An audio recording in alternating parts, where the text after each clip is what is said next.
Hello everyone, welcome to Velora reads.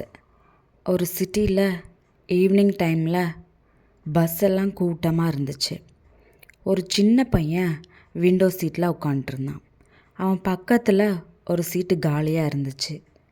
நிறைய பேர் ஏறினாங்க. யாருக்கும் அந்த சீட்டு கண்ணில் படல. அப்போ ஒரு பாட்டி ஏறினாங்க. அவங்களுக்கு நிற்க ரொம்ப கஷ்டமாக இருந்துச்சு. கையில் கம்பியை பிடிச்சிட்டு அசைவாக நின்னாங்க.